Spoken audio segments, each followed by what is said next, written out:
ஐயனார் துணை சீரியலில் அடுத்த வரை எபிசோடில் நிலா இருந்துட்டு துணியெல்லாம் எடுத்து வைக்கும்போது பாம்பா பார்த்துறாங்க. அதனால் பாம்பு பாம்புன்னு சத்தம் போடுறாங்க. வீட்டில் எல்லாருமே ஓடி வந்து பார்க்குறாங்க.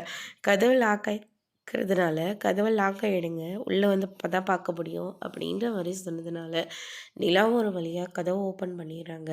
எங்கெங்க பாம்பு, நான் இங்கே தான் பார்த்தேன் அப்படின்னு சொல்லிட்டு நிலா வந்து சொல்கிறாங்க. அதனால பாம்பு எங்கே இருக்கோ அப்படின்னு சொல்லிட்டு எல்லாரும் ஆளுக்கு ஒரு பக்கமாக தேடிக்கிட்டு இருக்காங்க. வந்த வழியே அந்த பாம்பு ஜன்னல் வழியே கிளம்பி போயிடுது.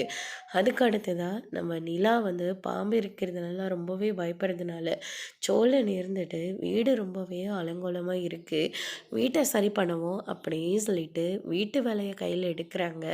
அடுத்த நிமிஷமே அவங்க பெரியப்பாவும் அவங்களுடைய அத்தையும் போலீஸோடு வந்து நிற்கிறாங்க.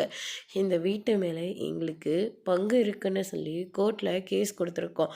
கோர்ட்டும் எங்களுக்கு சாதகமாக தான் தீர்ப்பை சொல்லியிருக்காங்க. தீர்ப்பு எங்கள் பக்கம் வர வரைக்கும் வீட்டில் எந்த வேலையோ செய்யக்கூடாதுன்னு சொல்லி ஜட்ஜ்மெண்ட் கொடுத்துருக்காங்க.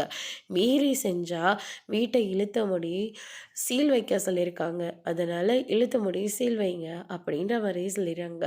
கோர்ட்டில் நல்ல தீர்ப்பு வர வரைக்கும் நீங்கள் எல்லோரும் வீட்டை விட்டு வெளியே போங்க அப்படின்னு சொல்லிட்டு போலீஸ் வந்து மொத்த பெரிய வீட்டை விட்டு வெளியே போக சொல்கிறாங்க. அதோடு இன்னைக்கான பிரம்ம முடிச்சிருக்காங்க. இனி ஐயனார் துணையில் அடுத்தடுத்து என்னெல்லாம் நடக்க போகுதுன்றதை வரப்போகிற எபிசோடில் பார்க்கலாம். தேங்க்யூ.